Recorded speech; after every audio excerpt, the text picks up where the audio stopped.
Well, speaking of the moon, for the first time, we have three companies heading to the moon right now. Two of them American companies, Firefly Aerospace and Intuitive Machines. What does that really say about NASA's CLIPS mission? Well, CLIPS is a new way to do business for NASA. Instead of building our own spacecraft or running our own mission, we have contracted with American companies to hitch a ride on the missions they want to do and bring US science to the moon that way. And that's a way to try to tap into, innovation and entrepreneurship and new technical approaches by US companies, but also to help build a lunar economy. If we can get our science done, but we can also help these companies grow and become really reliable service providers to get anyone's stuff to the moon, whether that's US industry or other parts of the government or foreign governments, that's a big win for the United States, both for science and for the economy. And it's really interesting. I've spoken to a few CEOs, whatnot, at these private companies, and I asked them, is space the next big economic market? And the answer is always yes. It's just amazing how so many companies are not just interested, but passionate into getting space. And not all of them are building rockets and whatnot. There's a lot of interesting payloads from private companies heading to the moon right now. That's right. We have 10 NASA payloads going with Firefly's Blue Ghost Mission 1, which is getting ready to touch down on the moon really early on March 2nd. But you know that Intuitive Machines launched on Wednesday night. And we not only have the NASA experiments and payloads that we paid Intuitive Machines to take, but there were joint NASA and industry funded payloads. There were totally commercial funded payloads, people who are paying Intuitive Machines to take their things to the moon on their mission, which NASA doesn't have anything to do with. So it's an indication that there is interest and there is demand. And as you said, there's another mission flying too. There's the Japanese commercial mission from iSpace Japan. And if you look at what they're flying a lot of commercial things from Japan. So it's pretty, and so you see all this big interest now in going back to the moon ever since US policy started to kind of shift that way in 2017. Now let's talk about Sunday's mission real quick. Firefly, they're landing, some interesting payloads. One, what is your hope, early Sunday morning, and what are some of the results that you're really interested in seeing from Firefly? So I would say that we really want Firefly to be successful landing, not only because it's such a difficult thing to do and it will really show everybody what they can do as a really technically rigorous organization, but it's going to be the first time anything robotic or human from the USA goes to this new region on the moon called Mare Crisium, the Sea of Crises. And we picked our 10 NASA experiments specifically to test things in that particular region of the moon. And so there's 10 of them, and I don't have favorites, right? I want all of them to work really well.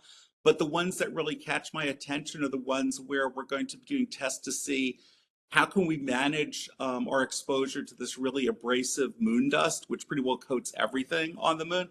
It's something we have to think about to keep our robotic spacecraft working, but also to keep our astronauts safe when they travel to the moon.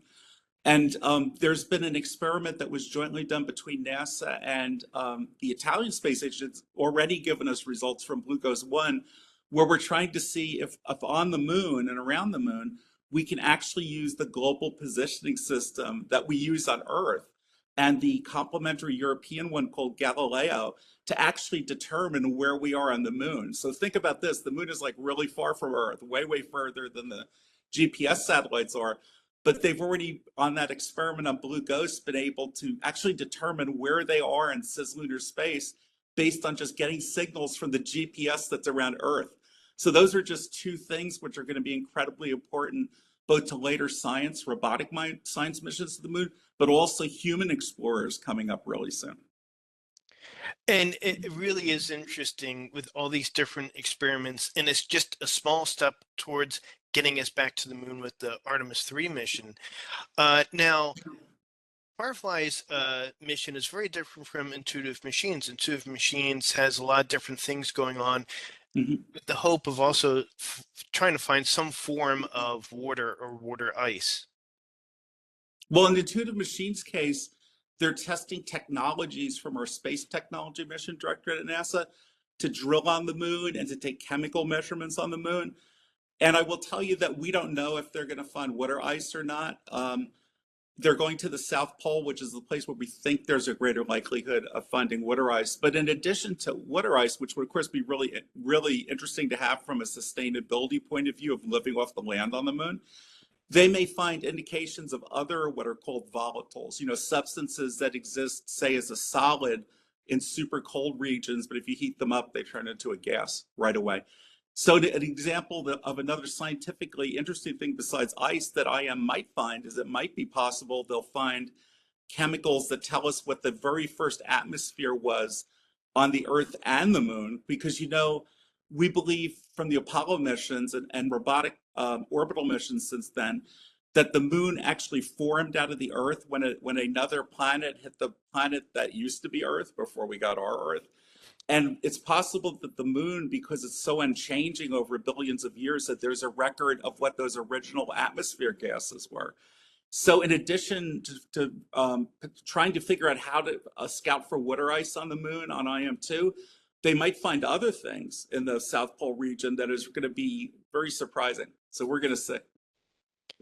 This is really must be an exciting time just to see all these various missions. Boom, boom, boom. They're all planned, and each one has a very unique experiment or mission objective.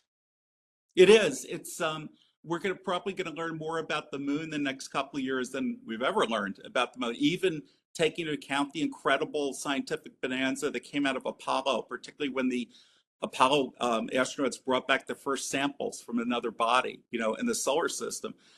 But I will tell you, it's work we're doing before, as you said, we bring humans to the moon, to the South Pole in Artemis 3 and the later Artemis missions. And we're going to so it's really a lot of preparation work as well as scientific discovery and trying out technologies. But it's also it's also going to proceed in parallel with the Artemis cruise going to the moon coming up. So we're going to learn so much about science of and from the moon, and really how that relates to learning about how Earth formed, and then also how you can really put together a lunar economy that's going to benefit Americans and American industry and our allies, our Artemis Accord signatory. It's going to be unlike anything we've seen in the past. It certainly is. This really is a dawn of a new space race, really, a new space era. Mm-hmm. You And an know, era where we have partners where people are used to just seeing what NASA's doing, but now you've got U.S. industry, you've got our international partners through the Artemis Accords, and we also have people we're competing with. And it's going to be interesting to see how that all matures and grows and plays out over the next years. And you had mentioned the great accomplishments by the People's Republic of China. They are treating exploration of the moon and going forward to Mars as being a priority, and they're very serious about it. A lot of folks from China got educated in U.S. schools, right, in U.S. universities. They are really trying to build their space segment up because they've seen how incredibly successful the United States has been, say, in exports with aerospace. They see how incredibly successful SpaceX is and other launch companies. So we can expect to be working with a strong competitor for the future. Doctor, thank you so much for taking the time to speak with me today. I really appreciate this, and it's great seeing you again.